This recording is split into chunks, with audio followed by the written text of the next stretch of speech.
Welcome and thank you for choosing Kewlus. If you're new to the Kewlus, I recommend starting off with the click bar in the top section. So that's the alloy bar as opposed to the red bar. The red bar, you can use that later down the road once you get used to the cadence.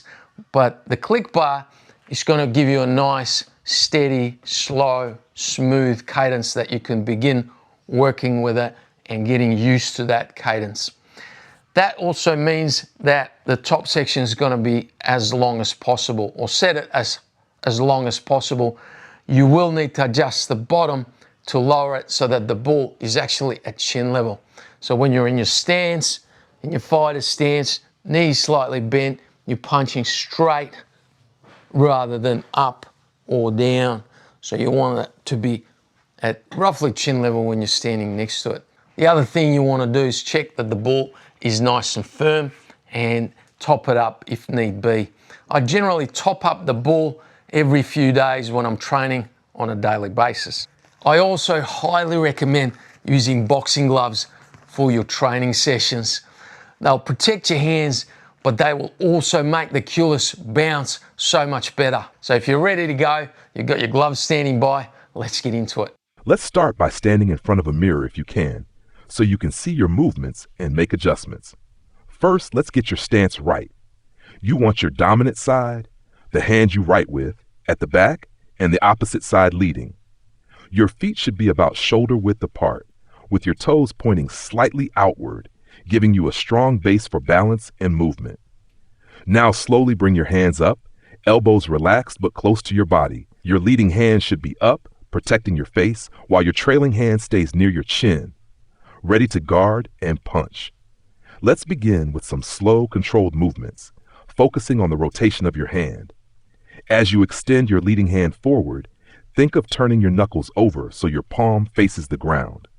Try not to rush. Keep it slow and focus on the smoothness of the motion. As your joints start to loosen up and you feel more confident, start to pick up the pace just a little. Now I want you to practice a basic jab. It's not about power. It's about technique. From your guard, you'll extend your leading hand in a straight line, rotating it as I mentioned earlier. Make sure your arm stays relaxed until the last second of the punch. Snap it back into position just as quickly as you extend it. And don't forget to breathe. Exhale sharply as you throw the jab, keeping your core engaged for balance. Now that we're halfway through, let's switch stance. Shift so your trailing hand is now in front and your feet adjust to mirror the new stance. This change in position works both sides of your body equally, helping develop strength and coordination in both shoulders.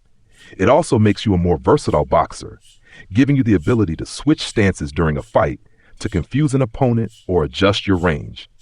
As you continue practicing the jab, let's talk a bit about why this punch is so important. The jab is often considered the most crucial punch in boxing. It sets up all your other punches and helps you control the distance between you and your opponent.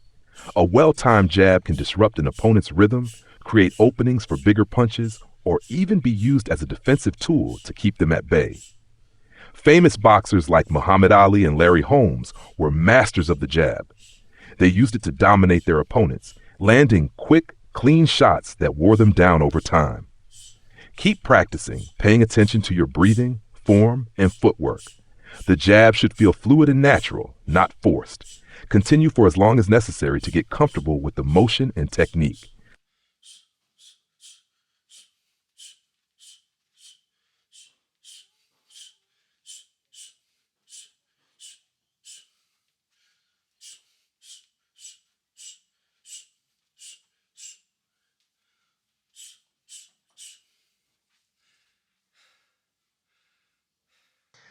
We're going to start off just getting used to the cadence of the Kewlus. So just light jabs. We're going to do that for 2 rounds. Don't worry about it hitting it too hard at the start. Just all about getting used to throwing out a punch, a jab. And I do recommend that you try both sides, doing one side and then the other. That way you're working both of your shoulders. Let's get into it. Awesome. Let's begin the first round. Focus on establishing a steady rhythm with your jabs to match the cadence of the Kewlus. Start slow, throwing each jab in sync with the bag's movement. Remember, it's not about power yet, just maintain control and precision. As you jab, make sure your hand comes back to guard right after every punch, protecting your face. If your jabbing hand starts to get tired, switch your stance and keep going. If the Kewlus goes off rhythm or starts moving too erratically, don't worry. Just stop it and reset. Focus on staying consistent and smooth with each punch. Good form is key, so don't let your jabbing hand drop. Bring it right back after every punch.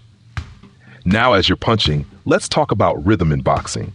Rhythm is one of the most important aspects of the sport, allowing you to control not only your own movement, but also your opponent's reactions. Boxers who can establish a rhythm with their punches can keep their opponent guessing and off balance, constantly making them adjust. A great example is Floyd Mayweather, whose ability to control the pace and rhythm of a fight frustrated many opponents. He would use quick, rhythmic jabs to keep them at bay, and then mix in defensive movements to throw them off. Similarly, Vasyl Lomachenko is a master of breaking rhythm.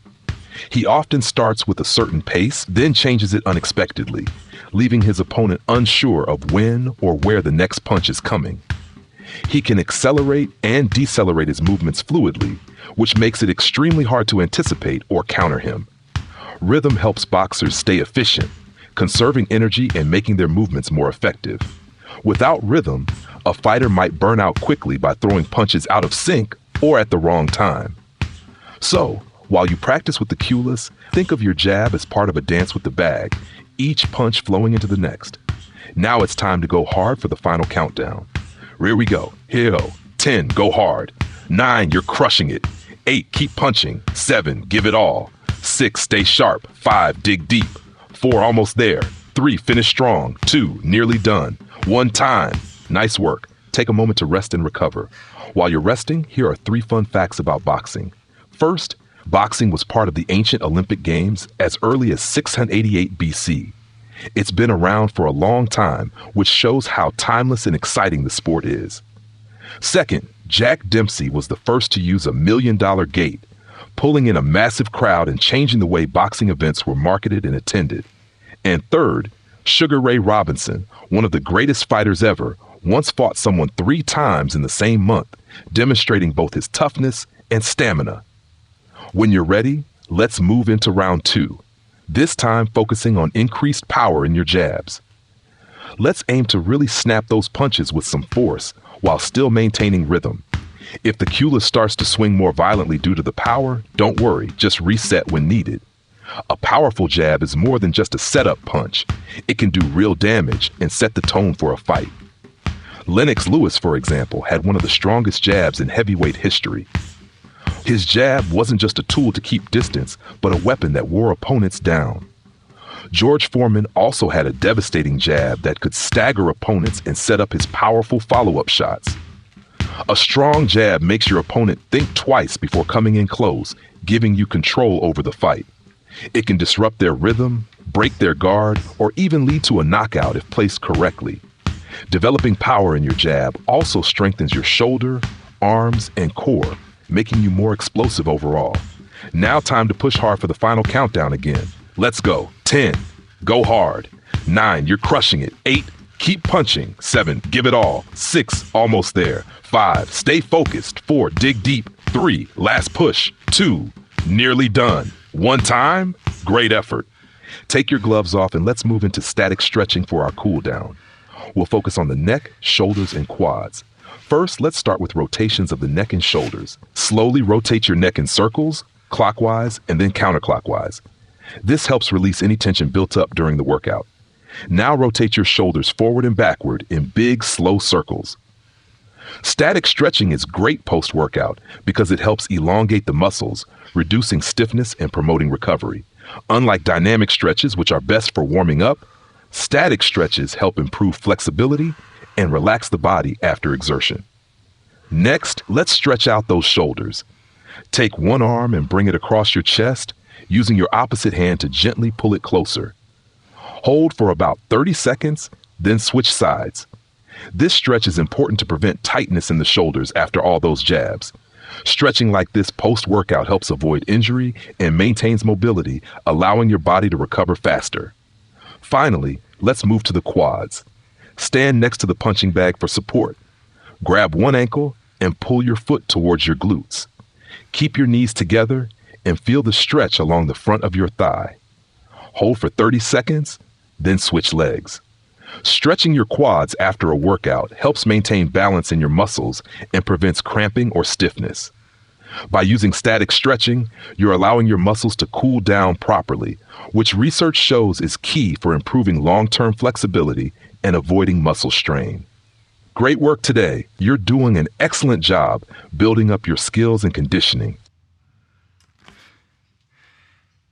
Well, hopefully you're getting used to the rhythm of the Kewlus. If you're having some trouble, just persevere with it. With practice, it'll come to you and then it'll just become second nature. Now, this session is quite short, but if you've got more in the tank, I urge you to try and do more rounds. All you do is just stop the video before the stretching and start again. That way you could do 2 rounds, 4 rounds, 6 rounds, 8 rounds or more. Really up to you, whatever you've got in the tank. In the next session, we're going to introduce the cross. So we're going to be doing jab, cross, but that doesn't mean you can't do session 1 again every second day or so. So try to alter your sessions. You might want to focus on the jab one day, like a Monday, then do a jab cross on the Tuesday, then back to a jab on the Wednesday, and so on. And maybe have a day break during the week. Anyway, keep at it. The most important thing is just getting back to the Kewlus on a regular basis so that you can build up your stamina, build up your muscle tone, and be ready for when we start increasing the numbers of rounds and also just doing different stuff and increasing the power. I'll see you in the next session.